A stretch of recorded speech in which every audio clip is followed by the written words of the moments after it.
The Trump administration is known for numerous harebrained policies. And of these policies, the new installment is with respect to the Gaza peace plan. And this peace plan, which is purported to be a 20-point peace plan proposed by Donald Trump, possessing the backing of Benjamin Netanyahu, in fact, provides a impossible deal to both Hamas and Gaza. And one more unique thing about this peace plan is the deadline for this peace plan is set for tomorrow, that is Sunday, by night 10. Okay, that is in Greenwich Meridian time by night 10.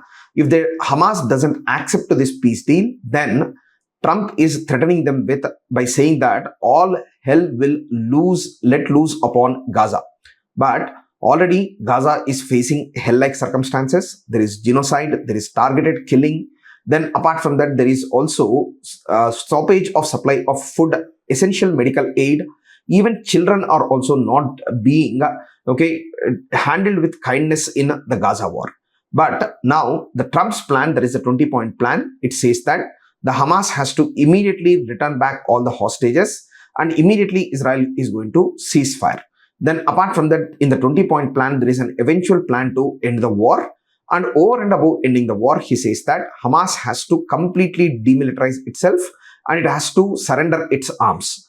Then over and above this, he says that Gaza Strip would be put under international supervision, and very uniquely, the International Supervisory Authority would be headed by the peacemaker Donald Trump himself. Then apart from this, one more essential aspect is they say that there will be some international security force which will monitor the peace in Gaza, and Israeli troops are going to withdraw from the Gaza Strip. But who is going to constitute this international security force? Okay, no one understands it clearly. And even though Hamas is requesting for more time to consider the peace deal, but Trump is not ready to relent. And what they're doing is they're pushing through this peace deal and they're threatening Hamas. But we have to wait and see how this peace deal is going to come through without any effective support of the Palestinians. And will this peace deal drag the Americans into a never-ending war in the Middle East? We have to wait and see. The moniker Arc of Instability very well suits itself to South Asian region. We have seen a range of protests from the Afghanistan region to Sri Lanka. And apart from that, we have seen overthrow of governments in Myanmar and in Bangladesh. Now, what we are seeing is, we are seeing instability in both Pakistan and Bangladesh. In Pakistan, particularly in Pak-occupied Kashmir, there have been a series of protests organized by Jammu and Kashmir Joint Awami Action Committee, which is also called as Awami Action Committee.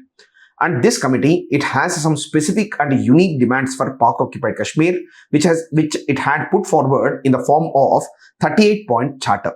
And these demands range from governance changes to commercial changes, and along with that, they also demand for subsidized goods and subsidized services for the people who are present in Pak-occupied Kashmir region. And the storm center of these protests is none other than Muzaffarabad, which is the capital city of Pak-occupied Kashmir. As we know very well, that Pak-occupied Kashmir is a region which has been receiving stepmotherly treatment from the Pakistani government from the time of its illegal annexation.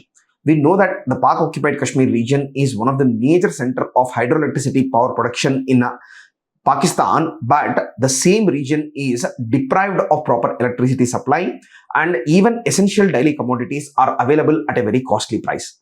And along with that, the Pak-occupied Kashmir's relation with the union government and federalism in Pak-occupied Kashmir has always been a troublesome issue for Pakistan. Now the Awami Action Committee has come on streets. There are wide-ranging protests, and the Pakistani military and the police forces, they are cracking down on the protesters. And the Indian External Affairs Ministry, it has in fact, protested against Pakistan usage of violence in order to systematically suppress the aspirations of people of Pak-occupied Kashmir. But the Pakistani government claims that out of the 38 points which have been put forward in the charter demand by Pak-occupied Kashmir, already they have accepted nearly 25 demands out of 38 demands. And most of these demands are going to be implemented in the near future. We have to wait and see whether Pakistan's demands or the POK people's demands would be accepted by Pakistan. Then over and above this, there were also protests in the Chittagong Hill Tract region in Bangladesh. And if you look at this Chittagong Hill Tract region, it is a region which is predominantly a tribal region. In fact, during the partition of India and Pakistan too, there were demands that Chittagong Hill Tract should be integrated into the Indian territory, primarily because most of the territory is mountainous, and along with being mountainous, there was also a lot of tribal population which was present there. But unfortunately, depriving the Northeast India of a very essential sea outlet, the Britishers have decided that Chittagong Hill Tract should go to Bangladesh. And from the day one itself, the tribal people of the Chittagong Hill Tract were very unhappy with the Bangladeshi or erstwhile East Pakistani government, primarily because there was internal colonialism, development which occurred in the region, but the benefits of the development were deprived to the tribals in the region. And because of this, there was a historical discontent with the Bangladeshi government. Now, the tribals, they have protested against a rape which has been conducted on a minor girl by the inhabitants of Chittagong district. And these protests were met with immense violence by both Bangladeshi police and the military, wherein nearly somewhere around 10 tribal people from the Chittagong Hill Tract, they have been brutally killed by the police and army. And very surprisingly, the Bangladeshi government claims that there is Indian hand behind the Chittagong Hill Tract protests. But rather than pointing fingers outside, they should self-evaluate and they should understand and introspect that the problem is self-generated, and in this there is no Indian hand. But the Bangladeshi government, unable to handle its own domestic problems, it has become a habit for the interim government to point always fingers towards India. The Indian Finance Minister Nirmala Sitharamanji, speaking at the Kautilya Economic Conclave, gave a hint about India possibly moving towards recognition of stable coins. In fact, we know well that stable coins are a form of cryptocurrency. In fact, cryptocurrency itself is a digital asset which is maintained through blockchain technology and generated through mining, and its demand in the market determines its value.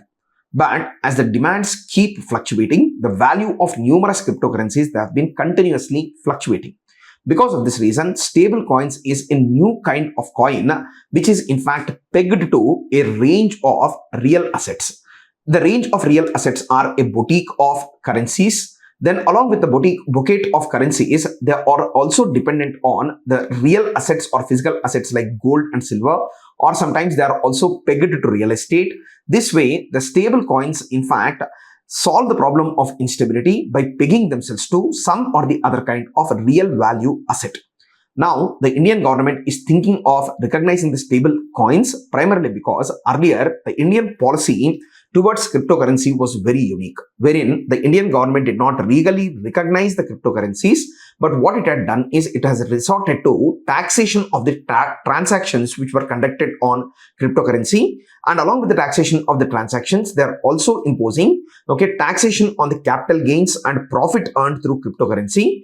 And that is the reason why the Indian government right now, it is saying that when the entire world is moving towards recognition of the stable coins, what we need to do is we cannot shy away from the new developments. Even though earlier the Indian government and RBI collectively only supported a digital currency which has been issued by the RBI, which are backed by the Indian rupee, but now there is more openness towards acceptance of stable coins, primarily because as the world is moving towards unregulated global trade and commerce, so cryptocurrencies and stable coins are here to stay, and they are going to play a very critical role in the global trade and commerce. That's the reason why we need to regulate them, but definitely we need to recognize them. The traditional Bunny festival, which is celebrated on the day of Vijayadashmi or Dashara in Kurnool district, has again turned to violence. Nearly 2 people were killed and more than 100 were injured in the traditional ritualistic fighting which is conducted during the Bunny festival. In fact, we know very well that this Bunny festival has other names too, like Devaragattu Uru Bunny Utsav, or sometimes it is also called as Bunny Potu, where people in fact take up bamboo sticks and keep fighting throughout the night in order to celebrate the victory of Lord Malamalleshwara Swami against demons Mallasura and Manikasura. And along with the defeating of these demons, the festival is also supposed to be a celebration of the wedding between Mallamma and Malleshwara Swami, which is conducted on a mountain top. And we know very well that there is a competition to claim these idols between villages in the Kurnool district, because of which reason there is a traditional fighting between villages for the claim of these idols. And along with the claim of these idols, throughout the night, the bamboo stick ritual and the bamboo fighting keeps continuing. And despite of multiple police warnings to stop and avoid these kind of things, because it is a ritualistic practice, the people continue to do this. And despite of the medical team's presence there, so two people's lives were lost and it has become a very serious issue. Thank you.